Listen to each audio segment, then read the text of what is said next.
I am Iron Man.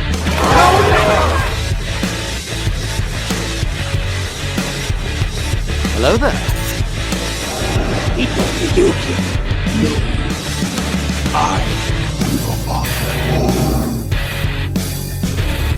Avengers!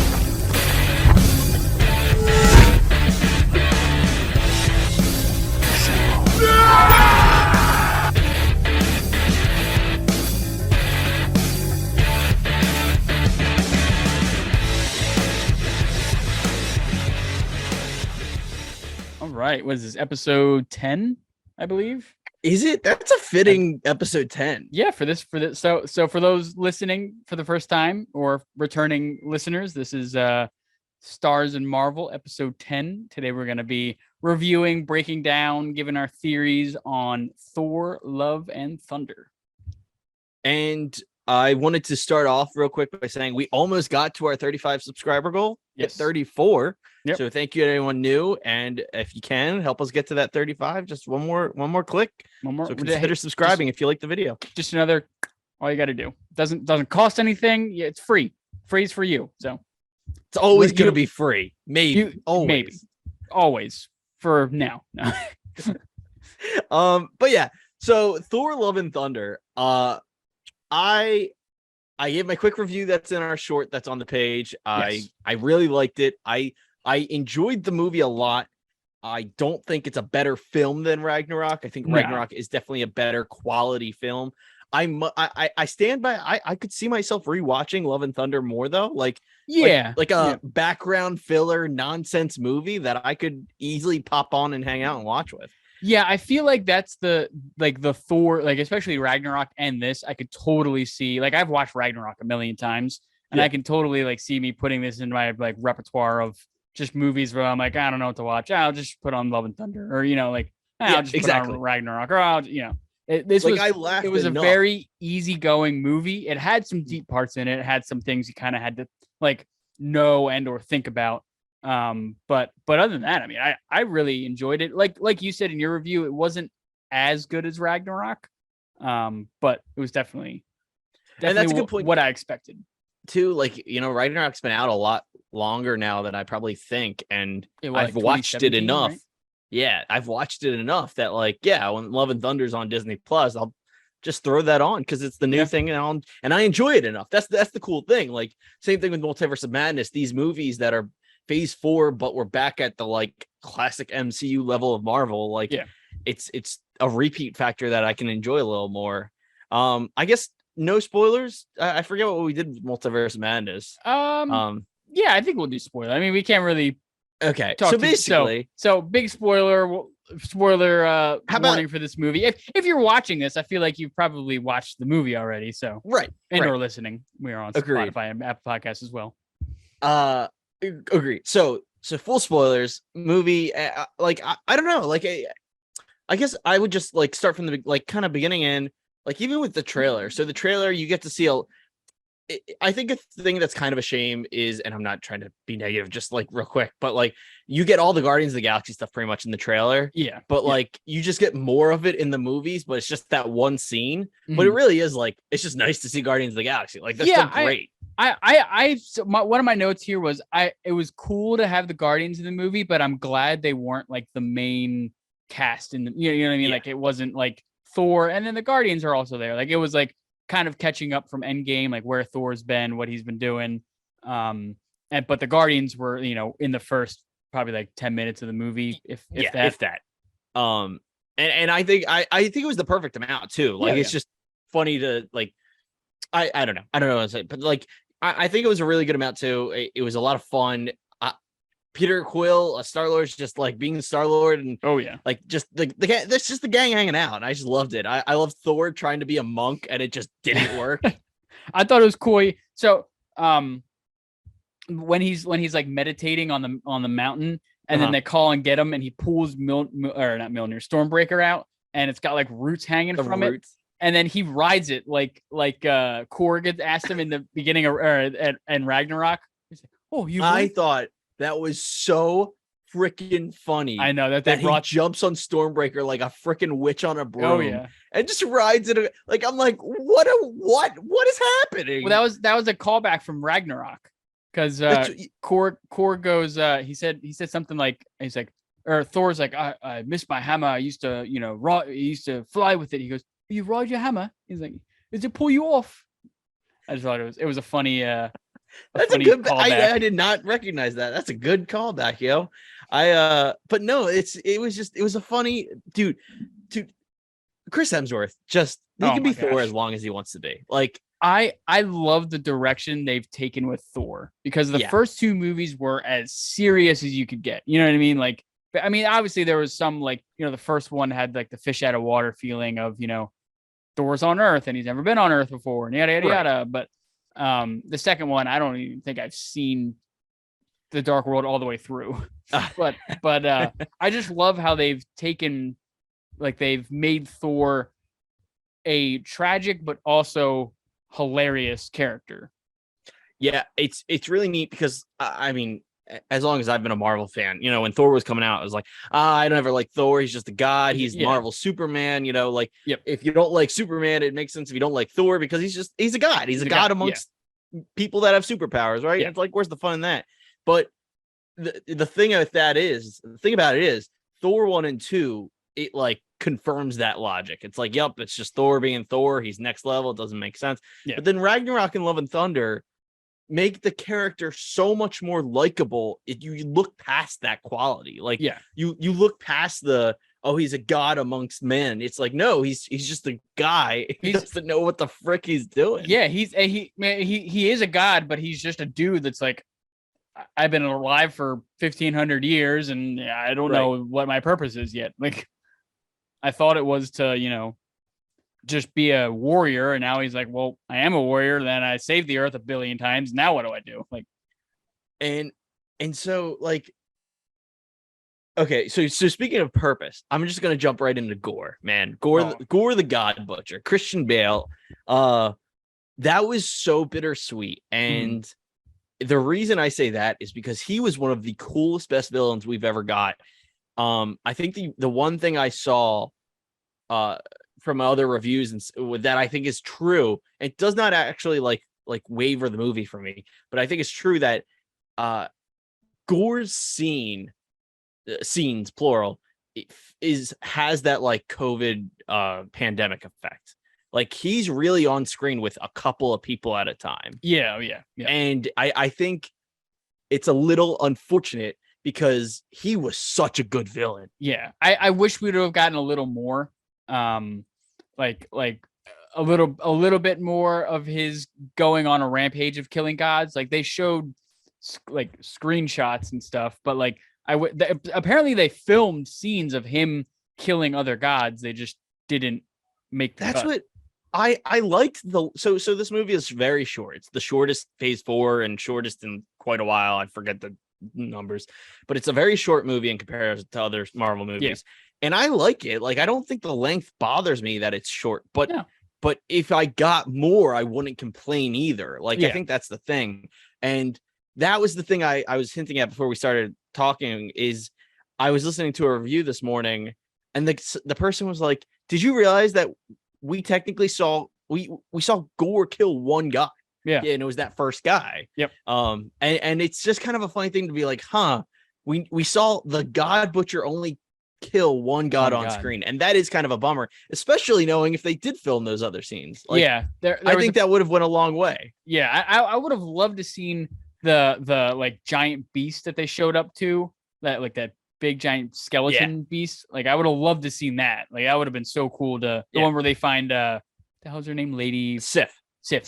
Sif's on the at its feet, basically. That would have been agree. Awesome to see that. Any really, just even like a montage of death would have kind of been like, and it could have been like done in a weird comedic way, like a dark humor. Yeah, like a Rocky like montage type thing where he's like like they could have even played the rising up back on the stand. Just Christian Bale. Speaking of, dude, this soundtrack was amazing. Oh my gosh, Guardians comparing the Guardians soundtrack. Like, and to be fair, I don't know if I think this might be the first Marvel movie that's outside of the Guardians universe that has a full soundtrack of songs and not just that isn't just like originally composed music. Right. And don't get me wrong, love the originally composed stuff, but man, does the soundtrack Guns N' Roses, Sweet Child of Mine was in the trailer, and I want to talk about that later. But Guns N' Roses Sweet Child of Mine's in the trailer, and you're like, okay, well, that might show up in the movie because Immigrant showed up in Ragnarok from the trailer. But like there was just song after song. Like I'm sitting there, I forget what plays when they go to not Olympus. I forget what it's called. Oh, Omnipotent City or Omnipotent, Omnipotent City.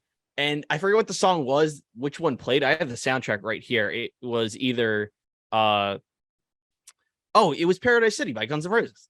And then Welcome to the Jungle. I think that was playing when they were fighting in New Asgard. But like there was just so many good songs, and I didn't expect it. I think that's the funny thing. Guardians of the Galaxy, like we're gonna go into Guardians 3, and I'm gonna be like, what is the heavy hitting soundtrack? Exactly. Like? Yeah. Whereas this, I was like just blown away. Yeah.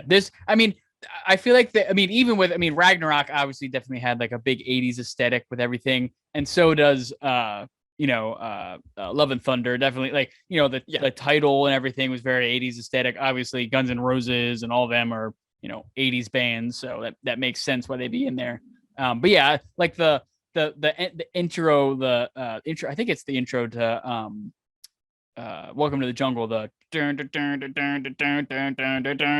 when that started playing before one of the fights, I was like, oh shit, here we go. Like I was literally just, it was so funny too, because so I was sitting next to my wife and I was sitting next to a stranger in the premiere. And the person I was sitting next to was an older woman who I just assumed knew every single song that was also playing. And I'm sitting here jamming away in my seat. I'm like lip syncing every song. And I know Val's sitting there laughing. And I'm like, just imagining this woman's next to me, like, this is my music. Yeah. What the hell are you doing?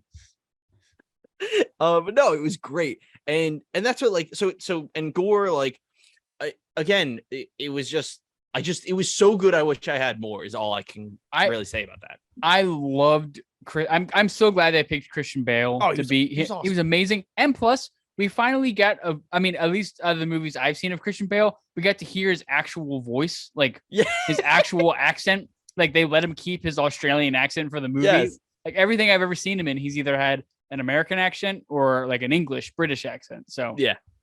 No, it was very. Yeah, he sounded great. He was creepy. Like that scene where he like comes out of the shadows in the kid cage, like the little that scene was so creepy. Good. Like you're sitting there and he's just there in that room full of kids, and you're just it was just actually like, I wouldn't say terrifying, but it was like, creepy. It was like, I'm sitting there like feeling so uncomfortable. It was almost like Pennywise feelings, like almost like from It. Like I was like, oh, this is like really creepy. Yeah, it really left me uncomfortable in a good, like it's a good villain. Like it's funny, he really just when you see him in that first scene and he's the guy dying in the desert, right, with his daughter, and then he finds the god that he's been worshiping. And his brain snaps. Basically devoted his entire life to this guy, and this guy's like, "Screw you!" Like, yeah. And it's funny because that actually does go into the whole aspect of in the Marvel universe, gods really do kind of suck, right? Yeah. Like they're not actual gods. But like I liked, he wasn't. He was very Thanos-y, right? Like, and that's kind of like a compliment to a villain in the Marvel universe is he wasn't wrong, right? Like the gods in the Marvel universe are horrible people. All those gods at Omnipotent City were just, but maybe you just can't go around slaughtering and doing genocide, you know? Like that's a little, that's the thing. A little over. I mean, that's the Thanos, yeah. We already had a big purple guy take that. Now we got a small, dusty looking guy, small skinny dude with a big black sword, which they did a fantastic job with that sword. The ebony, that's not the ebony blade. That is the necro sword. The necro sword. Necro sword. And fun fact, Brendan, do you know in the Marvel comics what the necro sword's origin is? Isn't it? It's part symbiote or something like that? It's a symbiote, right? Yes. Yeah. And so I think it's funny because I watching Love and Thunder, whenever the Necro Sword did anything or like the monsters came up, I was like, these are symbiotes. Like they did a great job making a symbiote-like villain without actually using the symbiote. I didn't even think about that. The shadow monsters and stuff would have, they would have all been just part venom of the monsters. Yeah. And it's one of those things where like they did a great job, but I was sitting here like, oh, what could have been? Look at that. Could have just had Peter Parker swing in and get a little bit on his suit and swing out like, all right, see you later. Like, exactly. Sony, just figure shit out, man. But yeah, no, I think they did a great job with the sword's awesome. It's all creepy. The way that he is so like addicted to the sword, Gorr, like it's so cool. Like, and I don't know, man. I just enjoy it from just scene to scene, and even like the comedy. Like I was laughing the whole movie. Oh my god, yeah. I like, you know, you laugh in a Marvel movie, but like I was sitting here like uncontrollably laughing scene to scene, like not like nonstop, but like just the sense that like I'm trying to just eat my popcorn because I'm like, oh, I just laughed at your joke of the scene kind of thing. Mm-hmm. It's like, no, they keep going. Like, my favorite new character is Korg. I love Korg. I know he's kind of like, you know, a gimmicky character where he's just the kind of comic relief and stuff like that. But I also like Taika Waititi, the director and the guy that voices Korg. So I was glad they brought him back and I was glad he came back for Korg too. And quite honestly, man, like I love seeing that they're, I don't know, I guess I'd say they're best friends now, right? Like, they keep calling each other bro. They're like the brosifs kind of thing going on. Like, and I like, look, I know this whole movie is about Thor's basically state of depression and there's him trying to get through that and find that sense of purpose. But it was nice that like, at least out of everything that's happened to him since Ragnarok, he has this new friend because he lost his friends and family in Infinity War and Endgame, right? Like he really doesn't have anyone else. So it's at least nice to see he has Korg. And you could see that like grief on him when Korg got the lightning bolt. When Korg got hit by the lightning bolt, I almost jumped out of my seat. So I went no, like I literally sat up like, oh, Korg. Yeah, I was, and the moment, and it was one of those things where like split second, like you have a whole discussion with yourself in your head. Yeah. The moment it happened, I was just fully like, oh my God, that's a very good death. Like for a movie, like that's a great death. That was something I was not expecting at all. I mean, it was on the level of Agent Coulson in Avengers. Like a person that is just well known and loved by the audience and has zero impact on the story in reality. Like killing that person is going to affect your audience so harshly and then not have any impact on your story. It's such a good choice. And so I fully believed in the moment he was dead. Same. And then obviously, you know, you hear him talking and he's like, oh, as long as it doesn't hit my face, I'm pretty good. Like I'm all good. I know. And I loved how he didn't know how it worked either. He was like, apparently it's just my face. And also comedic characters in the movie. I mean, Russell Crowe. Russell Crowe. Yeah. Amazing as Zeus. No, Kurt Russell. Is it Kurt? No. Russell Crowe. You're correct. I'm sorry. Kurt Russell's Guardians. Yeah, there we go. It's not fair. Yeah. They're too similar.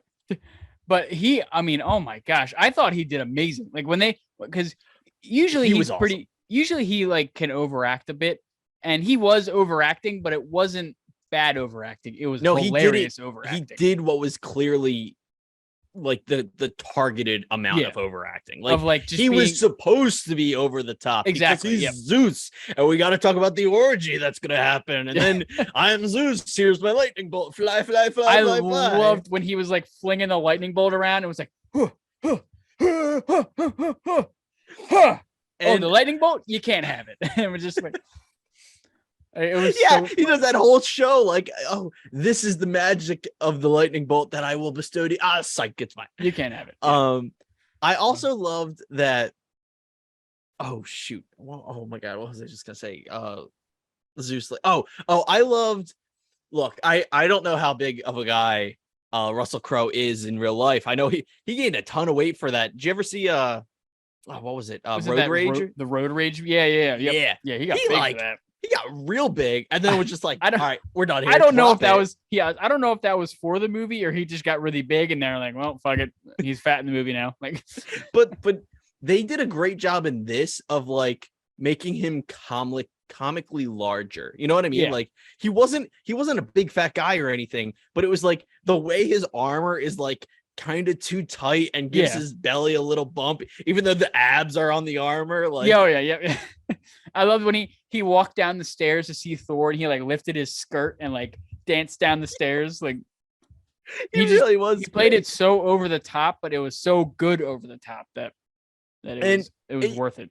It was just God, like I said in my mini review, but the actors worked so well together in this movie. Oh, yeah. Every single time. Like whether it was Russell Crowe and I'm already doubting. It's Russell Crowe, right? That's the one Russell Crowe. Yeah, Russell Crowe. Whether it was Russell Crowe and Chris Hemsworth, or whether it was Taika Waititi and Chris Hemsworth, or Natalie Portman jumping in and joining the whole gang, like she fit like a glove. She got yoked for this movie. She was jacked. And dude, her with Valkyrie, Tessa Thompson, I believe. Thompson. Her name. Yep. Dude, Natalie Portman and Tessa Thompson playing newfound best friends. Oh my gosh, it was amazing. Yeah, they were great. Like when Valkyrie's going through like her arsenal of what she's bringing on, and then is that a grenade? No, it's a Bluetooth speaker. Like, yeah. And then they were just like a head bobbing. It was so good. I was laughing so hard. I enjoyed all of it. Like the just goofiness of it. It made me so happy watching this movie. Oh yeah. I did like how they kept kind of true to the comic of Jane Foster being Thor, where she had cancer, and then Mjolnir kind of called out to her, and so I thought that was really kept her alive, sort of. Yeah. Yes, and I know the comic where Thor loses his hammer is really cool, and then I actually never I know the transition to Jane getting the hammer, but I never found out why she got the hammer in the comic.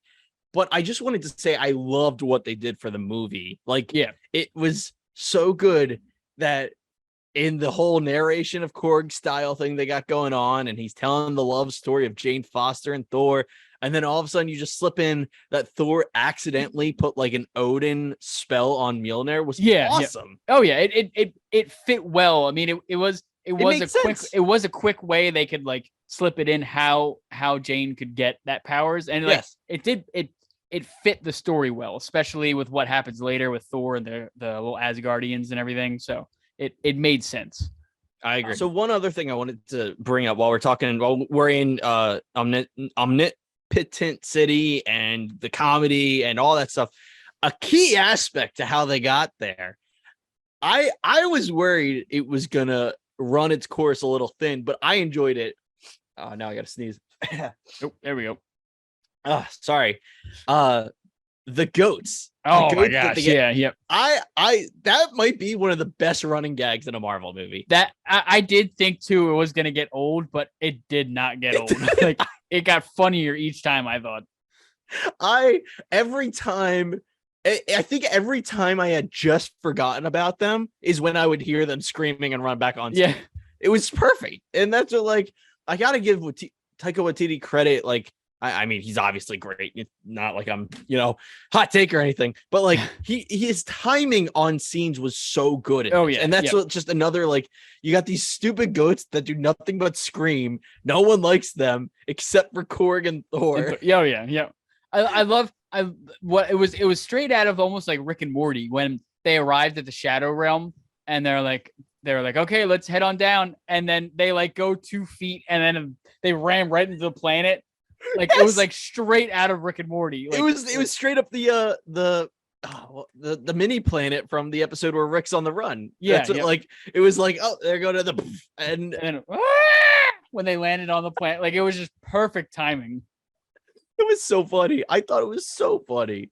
And then them the fact that they were literally just giant goats and you hook it up to Stormbreaker and now we got this magical transport ship. I loved it, and it was just I like I said, it just never got old to me. I also loved that they almost gave Mjolnir and Stormbreaker personalities. Stormbreaker was jealous that Thor wanted Mjolnir back. Like, I thought that was pretty good. I thought that was another good running bit in the movie. Like I like the idea that they're sentient enough to have this kind of bit going. Yeah. You know, they're not obviously alive or whatever, but they have sentience.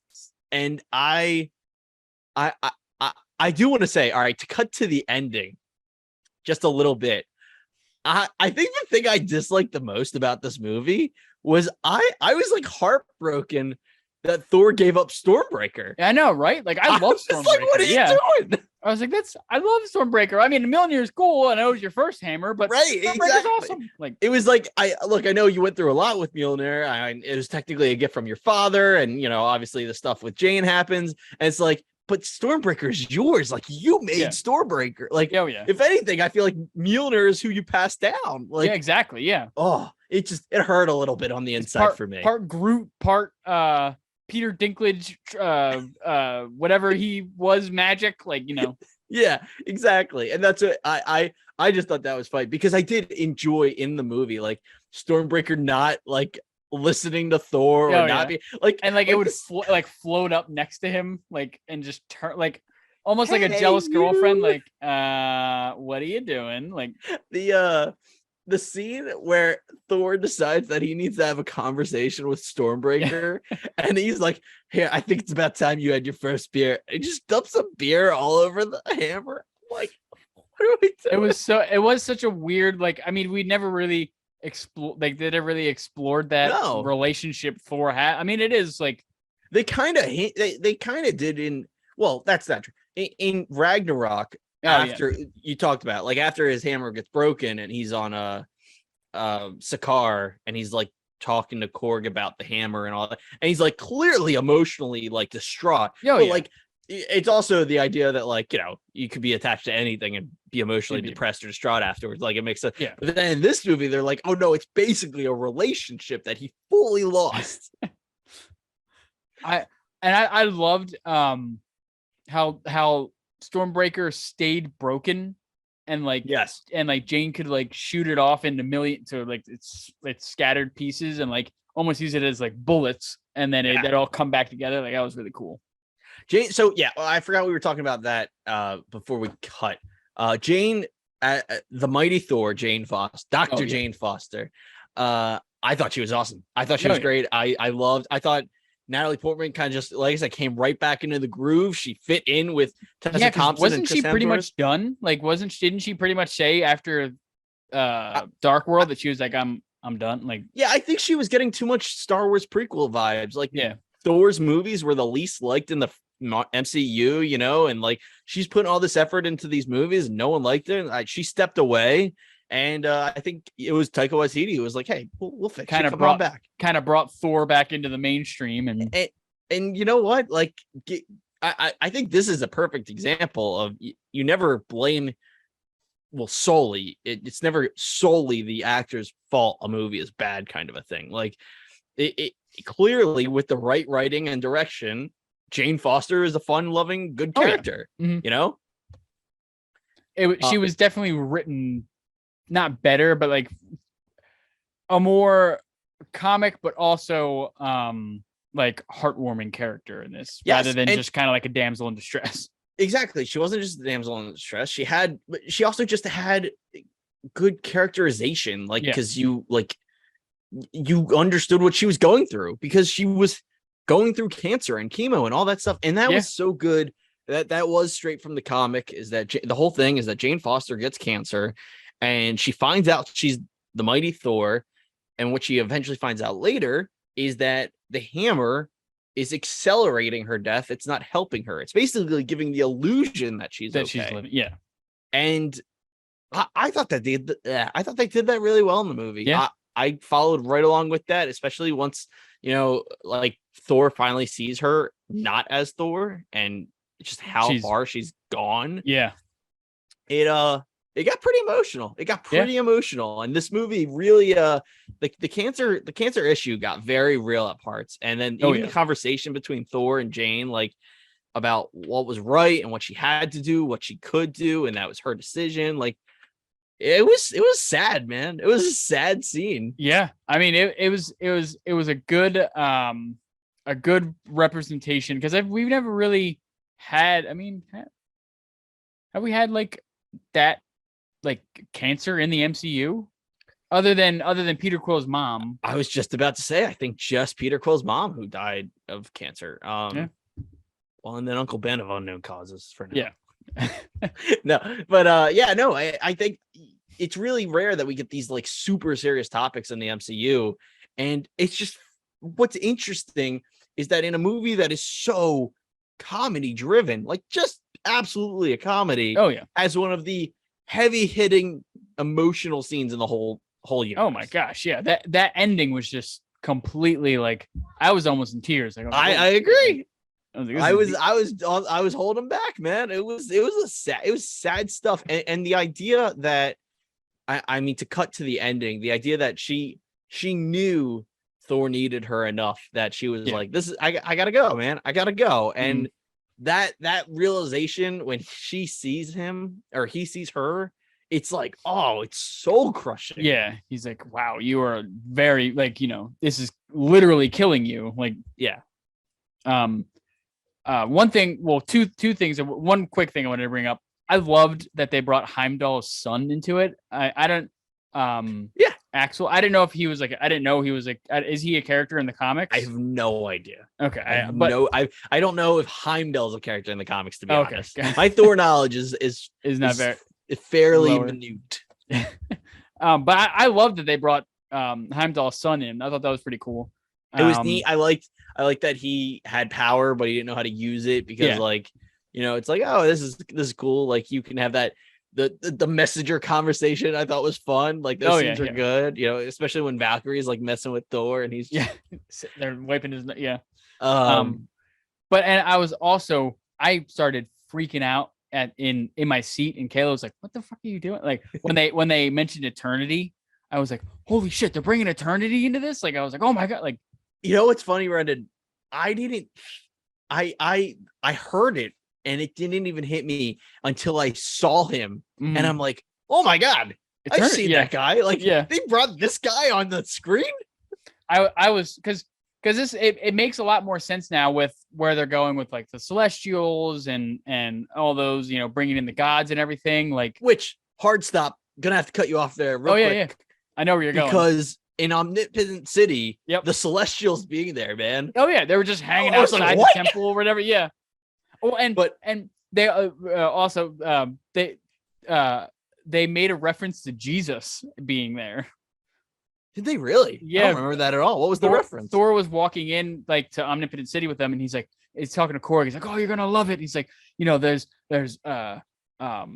Zeus is here, Hercules, all these guys, some carpenter guy that everybody says is pretty cool is here. And oh my gosh, I read about that. And I still didn't get oh my gosh, that's so funny. That's so funny. I was like, so Jesus is just chilling with, Zeus and so MCU canon, Jesus is an MCU canon.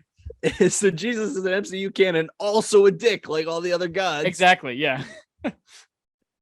That's really funny. I can't believe I missed that. That's so good. Okay, sorry. So we're talking about eternity. Oh yeah, I just thought I don't really know too much about eternity. That the review videos I watch and like they do a lot of like breakdown of the comics too, and I've been watching them just to kind of get more familiar with some of the deeper characters in the MCU that they might be bringing in soon, and eternity being one of them. But I didn't, because when they said like, oh, you what's the right word?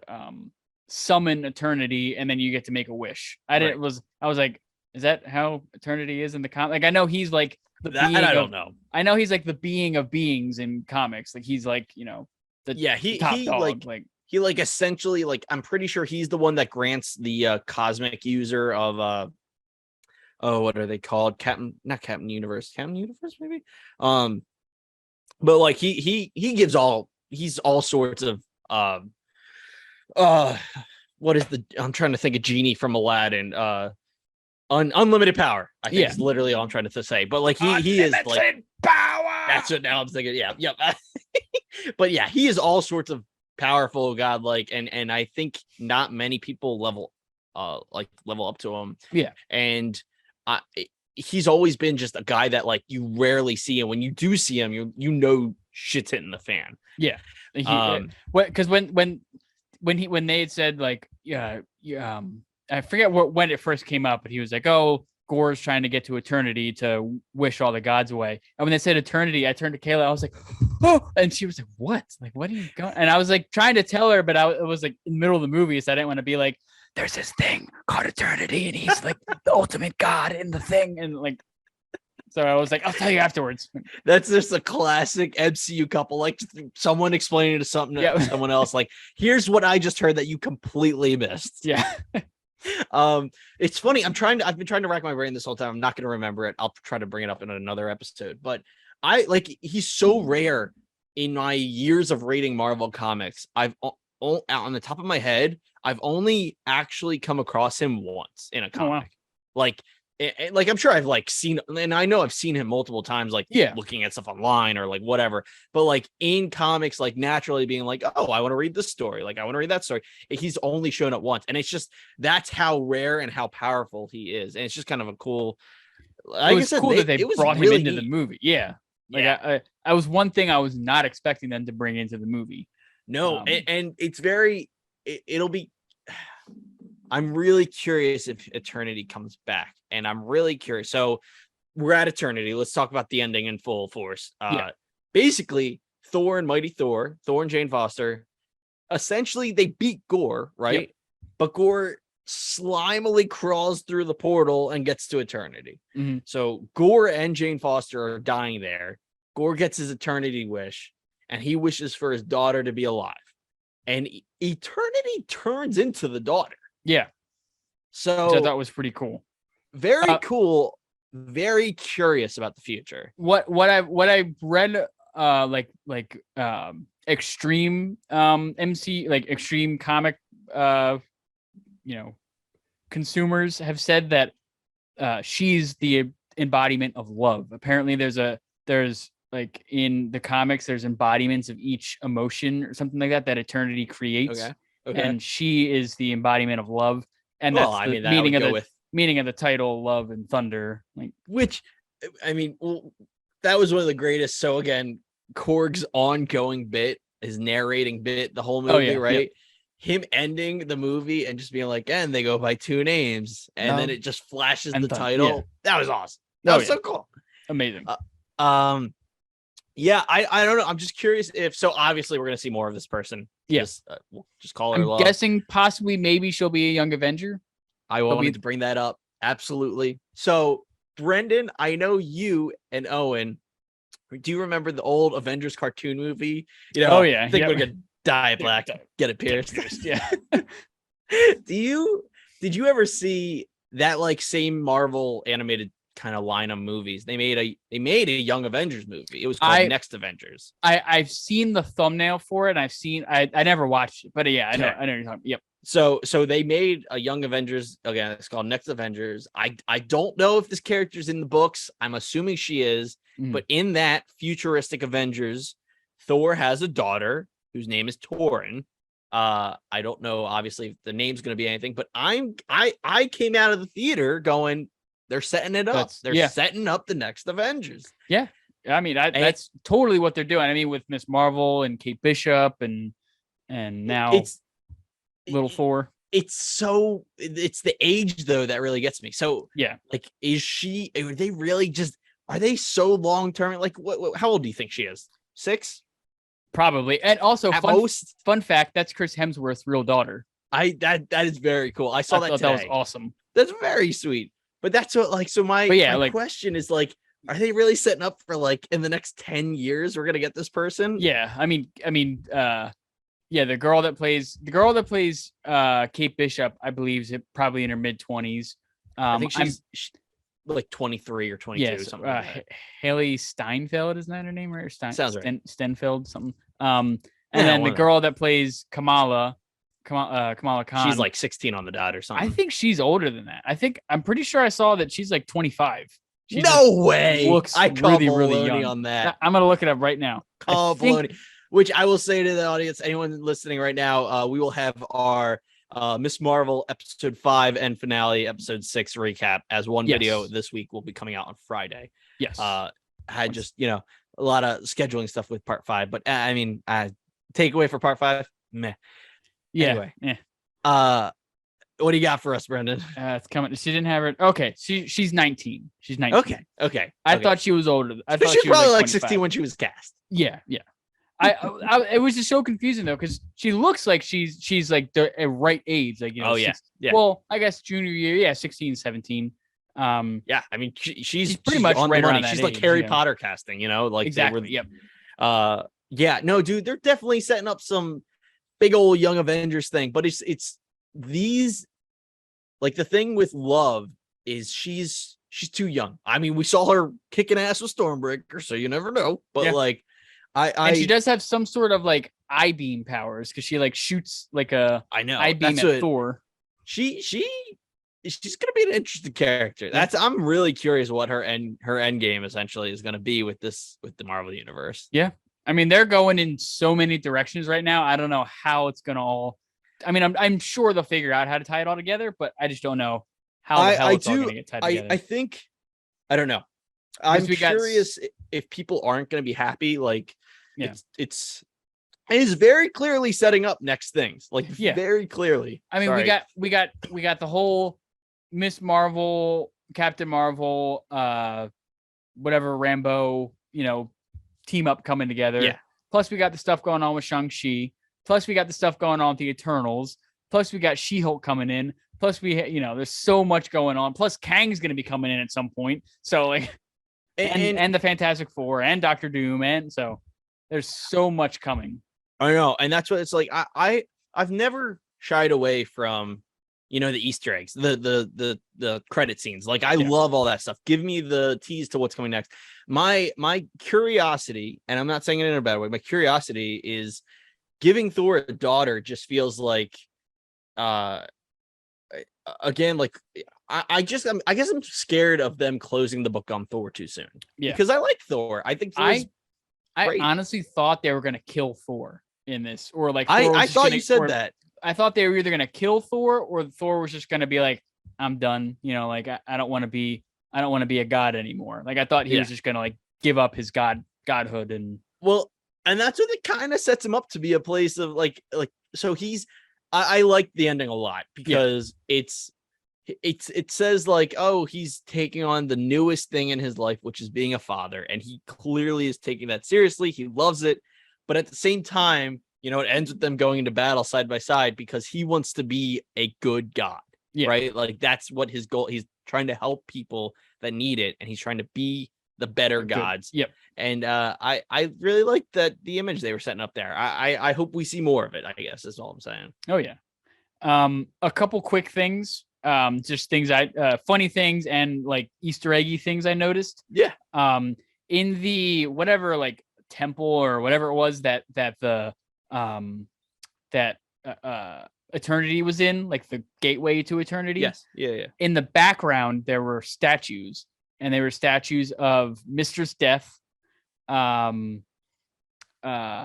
shit, what the hell's the guy's name? Really? There was someone else there. I forget who it was. One of the Celestials. Yeah, I know the Celestial because the head of a Celestial comes down at some point in the fight. Yep. Uatu was in that. His head was one of the really? busts. Yeah, it was one of the heads. Brendan was paying way more attention than I was. I was too much. I honestly. This was also from the breakdown I watched. I did notice it, but like this was also a lot of them were from the breakdown I watched. So I'm not taking full credit. That's all good. I really enjoyed that scene when Thor gives the powers to the kids. He's like, "You guys and your new weapons will be worthy for a long time." Yeah, that was pretty. Yeah, I loved it. Yeah. I thought it was a great fight. I thought it was a funny scene. But anyway, I really enjoyed that scene a lot. I didn't notice these things. Yeah. The idea of Mistress Death. Yeah. After Thanos is over. Exactly. That's huge. I mean, because that was the whole point of Thanos going on that embarkment in the comics, wasn't it? Was to just woo Mistress Death. Could be throwing it out there. The only other person that likes Mistress Death. Mephisto. It's Deadpool. Oh, Deadpool. I can see that. And Thanos always had that like love triangle thing with Mistress Death. They were both trying to woo who because Deadpool, they always set it up in the comics like Deadpool is it's like you and the guy she told you not to worry about, and Deadpool's the guy she told you not to worry about, because he's like Thanos is trying to impress Mistress Death, whereas Deadpool is like, I don't really give a shit because I can't die. Yeah. He's like, you can't do anything to me. Exactly. One more thing that came up in there was the head of the living tribunal. It was that 3-headed figure. Yeah, from Loki. No, that was a different. That was a different. Oh no, you're right. I got you. I forget what they were called, but no, that was the timekeepers. That yes, yeah. There was a weird statue of but the head. We haven't seen the Living Tribunal in a movie. There was a split second of it in Doctor Strange and the Multiverse of Madness, like when they were going through all those different multiverses, like when there was like a world of just all floating head of the living tribunals. But so they're like, I don't think that's going to be something that ever really makes a big appearance in the MCU. I think they're just kind of like teasing it. I don't know. We'll Two back-to-back cameos though. That could be something. Could be something. Maybe a Secret Wars cameo or something like that. You never know. Which I don't think we've talked about this on the podcast yet. So maybe to end this episode, talk about the fact that Marvel is going to San Diego Comic-Con at the end of the month, and that's exciting. Ooh, yeah, that's gonna be good. So there's gonna be some big reveals there. Yeah.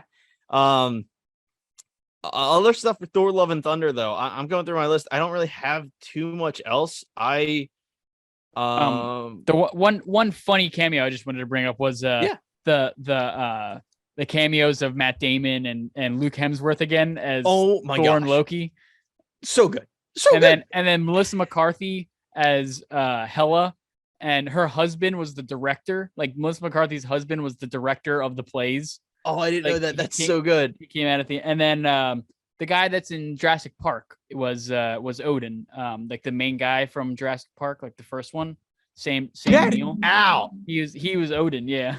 I knew I recognized him. I was looking at him too. I was like, I know this guy from somewhere. And then so that was a breakdown thing. Wait. Was that John Hammond or was that Alan Grant? Alan Grant. Alan Grant. Okay. Yep. I think John Hammond is the actor's unfortunately passed. I think he passed. passed. That was goof on my part, folks. But that's so. Wow. And I just saw Jurassic World Dominion too. Wow. I mean, he looked nothing like he looked in a full Odin garb, but yeah.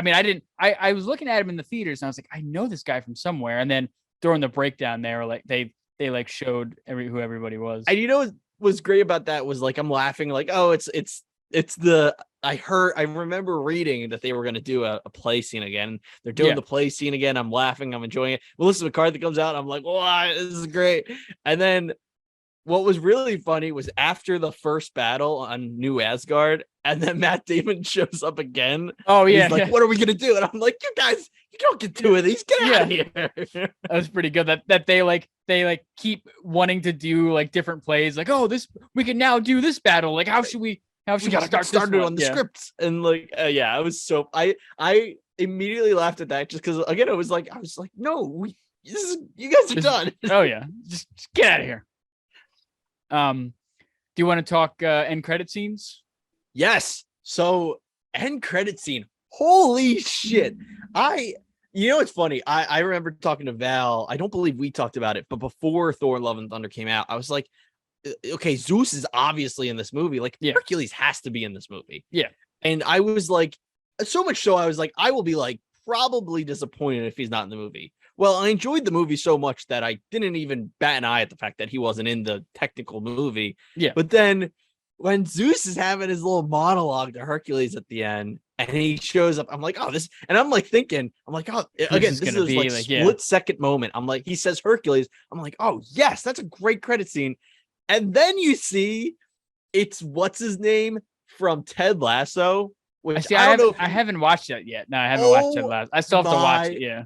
Gosh, I was cracking up because that guy is just, I mean, he's awesome. He's awesome in Ted Lasso. I don't know him from anything else, but I looked into him after the movie and apparently he's obviously in other stuff, but he's just really well liked right now. And casting him as Hercules was just so good. I love it. Is Hercules an enemy of Thor in the comics, or are they kind of like back and forth type thing? From what I know, and I know Hercules a little bit. From what I know, Hercules is just another guy in the Marvel universe. Yeah. He's not an enemy. So like I think this totally sets it up very much as like the frenemy fights in the first half of the movie, and then like they'll band together to fight the villain in the second half of the kind of like doing a more funnier version of Batman versus Superman type thing. Exactly. Like I definitely get vibes of like Ragnarok, like with Hulk, right? Like Hulk's obviously a friend, but they have the whole anti-fight thing in the middle. You got to work their way back to friendship.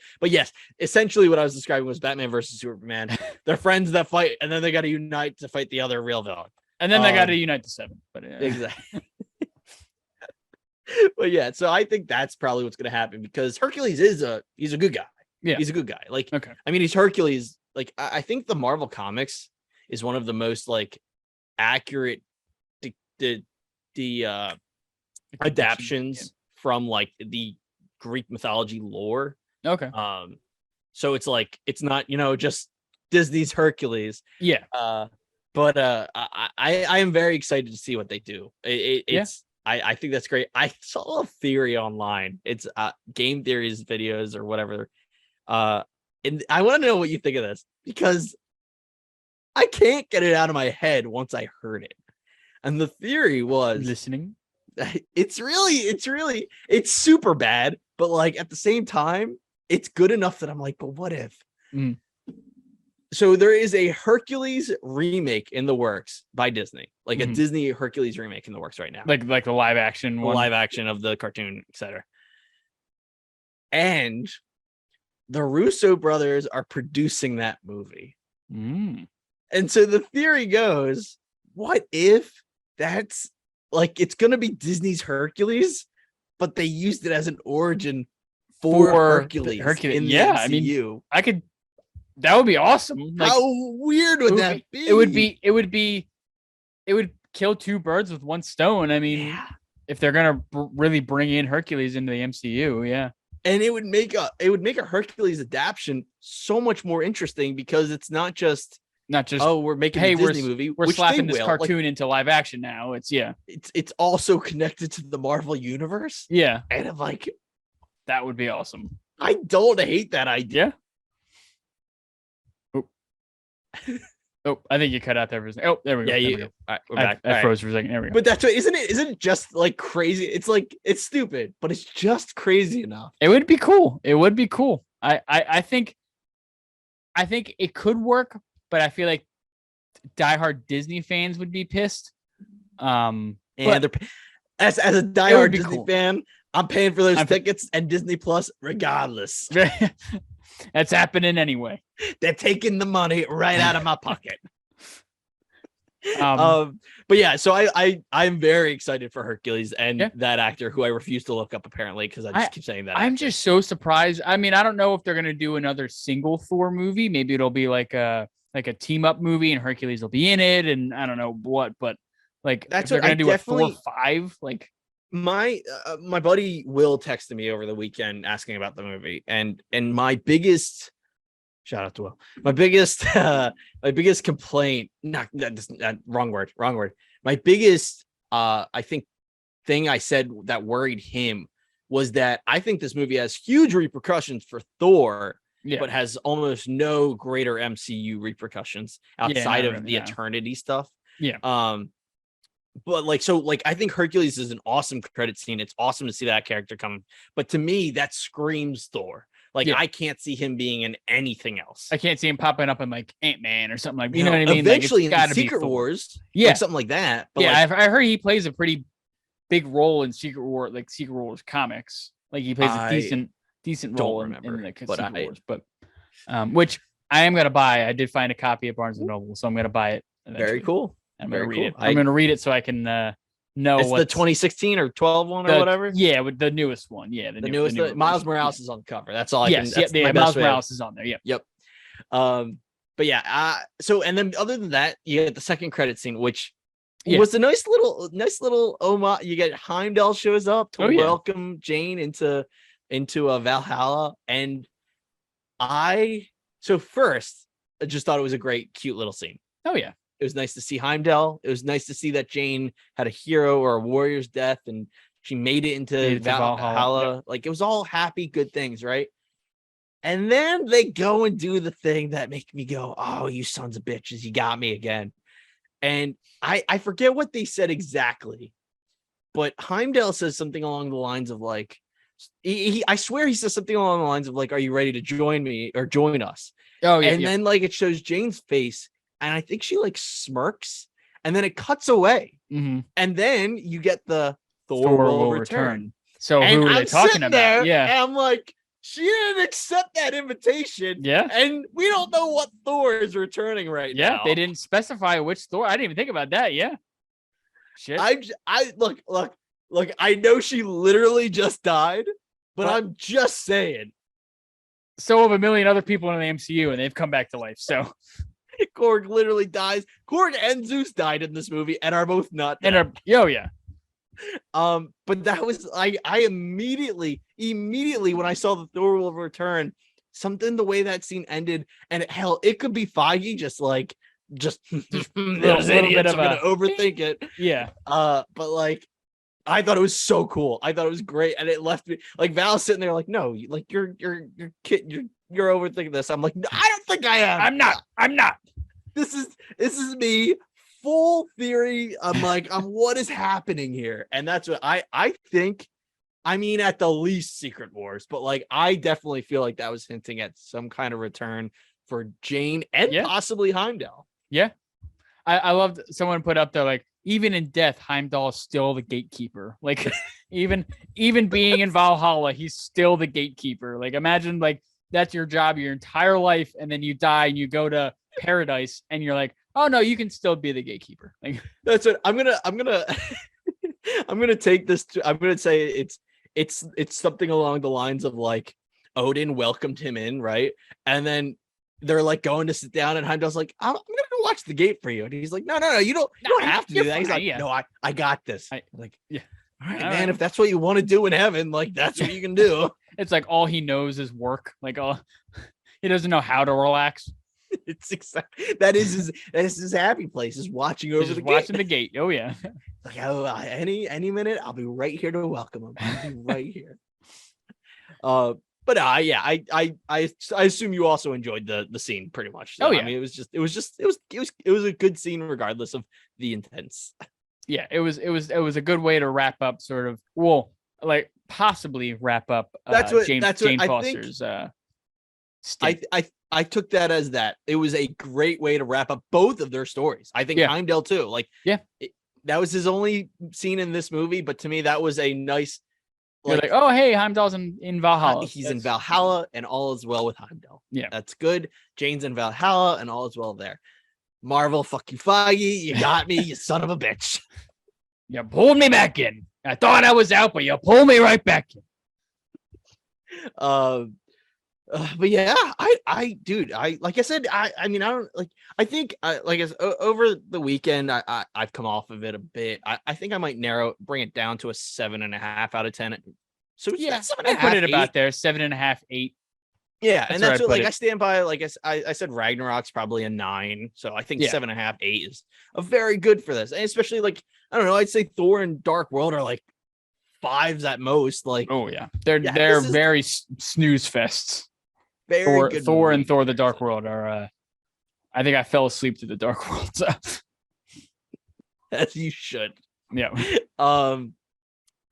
Yeah, but that's it. So I think the only other thing, like I said, I guess a little Marvel news is that Feige came out. He said Marvel will be at San Diego Comic-Con, which is July 23rd, I think. Yeah, 22nd to the 24th.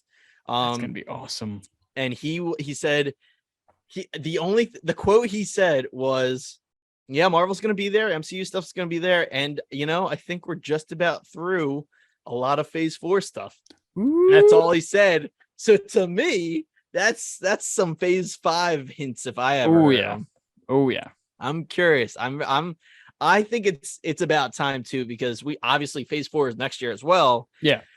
But I need some juice, man. I need the squeeze. I need some more of that the multiverse juice as I want give me Thunderbolts. Yep. Give me next Avengers. Let's get that just in the bag. Oh yeah. And let's get Secret Wars. Let's get all those. Just throw them in phase 5. Let's do it. I'm calling. I mean, because next Avengers is well, that too, but Thunderbolts is what I meant to say. Yeah. It's going to be a Disney Plus thing. I'm calling it. Yeah, Like they're all in Disney Plus. It has to be a Disney Plus thing, which is fine. That's fine with me. I love because I can watch it from home. Like I hope it's a movie.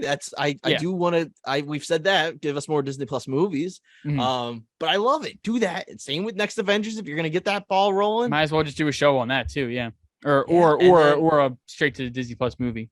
And then I think Secret Wars has to be announced at San Diego Comic-Con. Yeah, I mean, we all know it's coming. Yeah, it's definitely gonna be the next Avengers movie. Like they're not gonna do.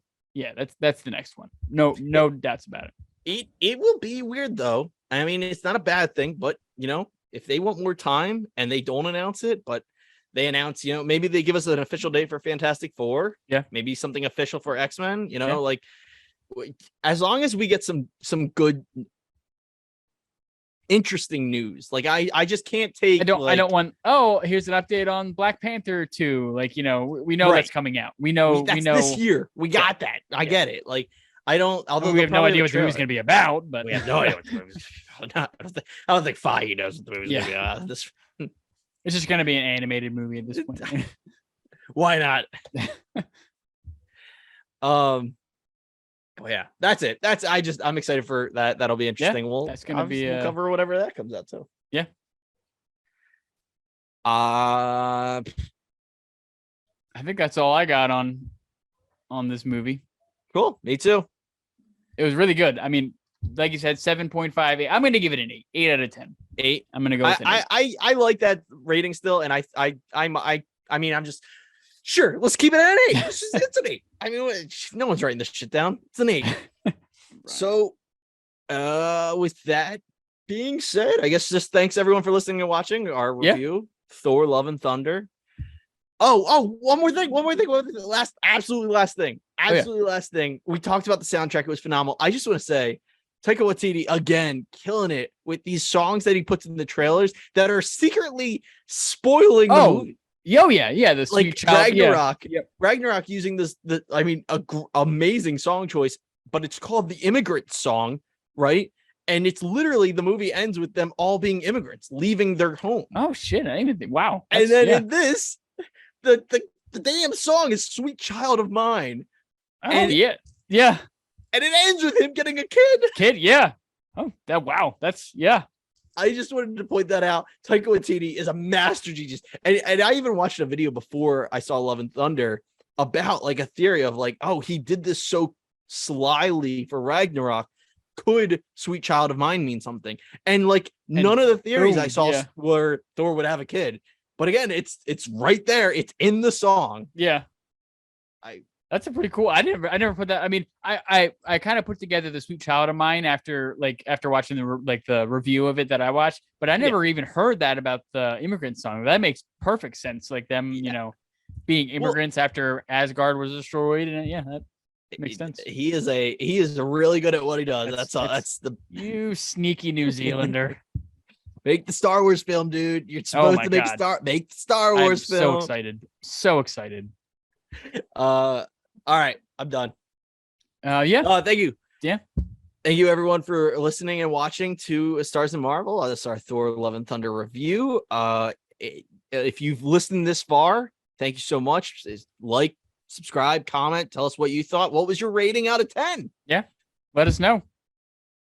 We'll be back this week with our part 5 and finale review of Miss Marvel, and then soon we will have a Obi-Wan Kenobi recap. We just have to get everybody scheduled. Did I tell you that Nick tore his ACL again? Oh, we did. Oh, gee. All right. Well, that might be pushed back for a little bit. things there's a reason things be pushing back, folks. That's so we'll get on that eventually. There's still a whole bunch of Obi-Wan Kenobi hype out there. So and then I'm just gonna throw this real quick out into this void of us. If the Star Wars rumor of Christian Bale coming in as Star Killer is true, not my first choice because I would have went younger, but I am certainly not complaining. No, yeah. I mean, with this performance as Gorr, I could totally see him being an awesome Sith, apprentice. So agreed. Cool. Agreed. But I just wanted to throw that out there because without Obi-Wan Kenobi, I don't know the next time we'll say Star Wars. Yeah, exactly. Yeah. All right. Thank you, everyone, again. Thank you. See you. Catch you on the next one.